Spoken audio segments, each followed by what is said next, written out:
Sheena, how are you? I am so good. I'm forgetting what city I'm in. I'm on book tour right now, different city every night, but it is so much fun. So let's talk about your book, My Bad Okay, Side. Well, I don't even think you do have, or it's the good side. You don't have a bad side. thank you. Um, let's talk about just the reception and how everything has been.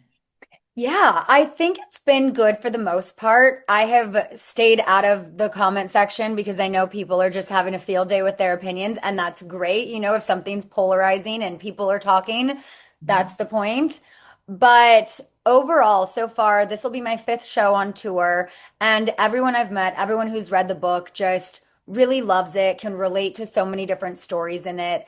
And Yeah. it was important for me. If I'm going to put out a memoir, I'm going to put it all out there. I am a literal open book, and if I left one thing out, I just felt it would be inauthentic to who I am.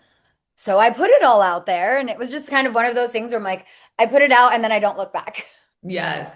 And you spilled some tea, honey. We Oh, I found do. out the early days with Jesse Metcalf, and he actually was happy about how he was portrayed. Or, I mean, he said he didn't read it, but he said that he was happy that you were kind to him. Is it weird Yeah. to kind of get that reception back? I loved seeing that. So we had back-to-back interviews. I was at page six one day, he was there the next day. And so it's like we've been communicating through interviews. We haven't like actually talked. But everything I said about him was completely accurate. He was such a gentleman. I mean, dating him was like a real life fairy tale. I'm like, oh my gosh, John Tucker. And now we're in the same room. And it was a really fun time. It was short-lived, but also, I mean, I had just turned 22. Like he was my date for my 22nd birthday. And I also wasn't trying to super settle down then. I had a long-term relationship for 7 years, my entire adolescence. So when I moved out to LA after college, I mean, I wanted to date around. I wanted to be single. So there was definitely a lot of overlapping in those days, but no one was my boyfriend, and I was living my best life. Yeah, we love it. So first of all, once you said 2007, I was like, oh, I remember those Uh-huh. days, Oh and yeah. the John Tucker must die, fresh off a Mhm. Desperate Housewives. So like, I felt that. I felt that. I was rooting for Literally. you. It was like my living my real life Eva Longoria fantasy. Yes. And I mean, you go there, you get real, you talk about the conversation obviously with Brock and talk, basically confiding you about the infidelity and whatnot. How hard was that to process, and does it make you relive some of that stuff while you're, talking about it again? Yeah, it was something we went back and forth with. Are we going to put it in the book? Are we not? And the first draft that I had written, it was very vague. I didn't give a lot of details. I'm like, well, this is a way to say it, but not say it all. And he was like, there's no way that's going in the book. Absolutely not. And I'm like, well, it might, and it's not your decision. But he's like, no, what I'm saying is if you're going to put it in the book, say it all. Don't beat around the bush. Don't have this vague description of it, say it in more detail. And I was like, are you sure? And he said, yeah. And so after several months of conversations, several sessions of couples therapy, we both just realized that if I'm going to tell my story, I'm going to put out a memoir, it would be extremely inauthentic to leave out a literal chapter of my life. So this was something that we both agreed on as a family was going to go in the book. We would deal with any backlash as it comes, but we're a united front. I love my family. I have forgiven him. I trust him 99%. And we're working through it, but people make mistakes, and he made that mistake more than once, which, was devastating. But I didn't feel like it should have ended our relationship. He has proven to be an amazing father to Summer and an incredible partner to me. So at the end of the day, that's what really matters. Yeah, and I mean, no relationship is without any issues or whatnot. But you Exactly. talked about kids as well and the fact that you would love to have more. Is that still in the plans? And you said you're open to surrogacy as well? Yeah, so I froze my eggs 7 years ago. So now it's his turn to go and fertilize those eggs. That'll be the next step we take. We have to, see once the eggs unfreeze how many are viable and once they're fertilized and tested and all of that. So It'll be a slow process. I'm not ready for another baby just yet, even if I'm not carrying the baby and don't have the hormones and the pumping or feeding every 3 hours. I still want to enjoy some time with the little family that I have now and travel, go to Australia, go to New Zealand, and just not have to worry about changing diapers and a crying baby on these long flights. I'm like, just a little more time of just the three of us, and then we'll talk in a year maybe. Man, I felt that in my soul. Yes, a Mhm. little break. Yeah. I want to talk about the new season of Vanderpump Rules and just the complete shakeup that's happening. What's your thoughts on that? Just the new cast. I felt like it was time, to be honest. There was really nowhere we could go. They tried for so long to figure out how they could make a season 12 with the same cast. Mhm. And that's why it just kept getting pushed, kept getting pushed. Lala and I, Brock and Schwartz, obviously appeared as friends on the Valley because they were fully thinking after we filmed that a little bit, then we would be filming season 12. And so then finding out that it was getting pushed, and then ultimately was rebooted, it made sense, and I was kind of expecting it. I'm like, okay, it's September now. We're not filming October, November.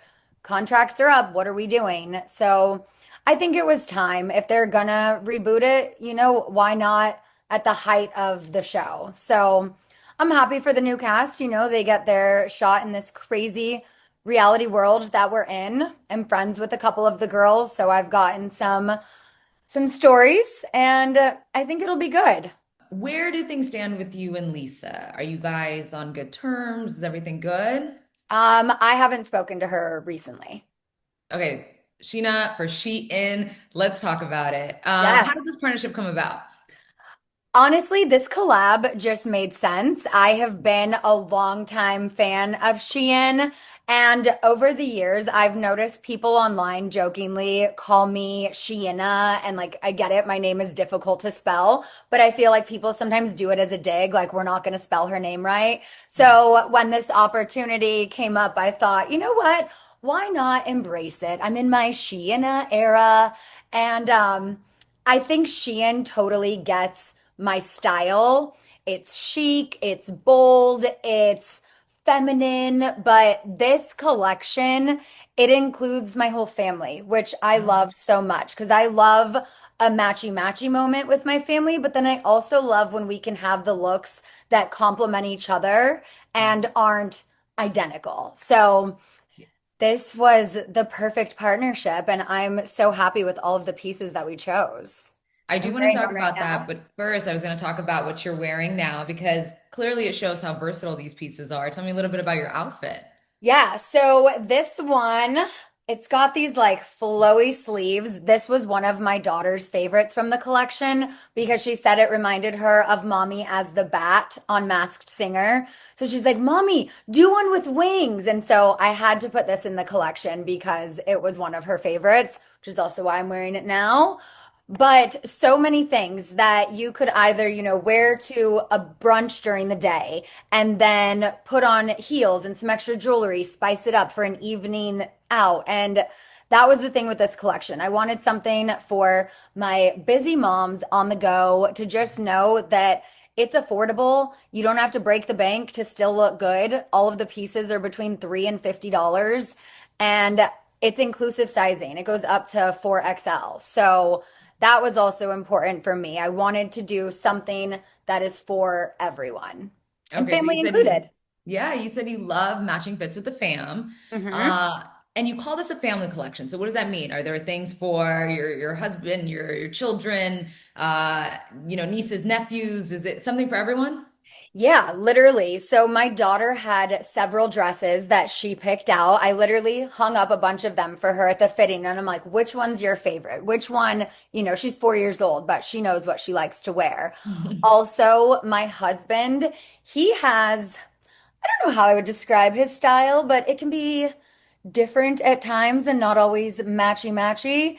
And so with this collection, I picked pieces that I knew would look good and that would match together because that's one of my things with him. I'm like, honey, that Yeah. shirt does not go with those shorts or those pants. And the second he walked into the fitting, he was like, whoa, all of this is for me. He's been wearing it out And it's so many pieces that are so good and it looks so good on him. And he's a big guy, so he has trouble shopping for fashionable chic clothes, and that's why he's always in gym shorts and t-shirts. And I'm like, we gotta elevate your style a little bit, honey. Mama's No going more on gym book chic. tour. When you come with me, I need you to look good. Yes. So tell me how involved you were then with picking colors and the designs as well. I wanted to do something that, like I said earlier, could go from a day to a night, something for my moms, but then also, like, there's so many pieces in this that my Gen Z sister loves. There are pieces that she's not a boomer, I guess. She's what, Gen X, my mom. Um, but that's what I loved about this collection is it's fun, it's flattering, and for summer, it's like I wanted to look for something that she would just feel adorable in and love it. The flowy dresses are so fun, but there's also like a lot of color and coordinated moments. I love a matching set, so there's some of those in the collection. That's kind of always my go-to. Whenever I'm shopping online, I will search for matching sets first. And Hmm. we put some different ones in this collection. We have a little bit of a business chic one. We have a furry fun set. And it's a way to elevate your fashion and again, not break the bank. I love it. Are you excited to see what fans have to say? Yeah, I am. I think people are really gonna like all of these looks. The photo shoot was the most incredible set I've genuinely ever been on. Being able to have that moment with my husband and my daughter, especially amidst everything just going on in my book with the family. It was just a really fun moment for us to just connect, do a job together, and we're gonna be in New York next weekend after book tour to go see it in Times Square. So that's going to be so exciting. Oh, I'm so excited for you. Well, listen, thank you so much for your time. I appreciate it. Thank Congrats on you. everything. Welcome to New York when you do come next week. Yes, I will be there And I hope soon. you enjoy. Thank you so much.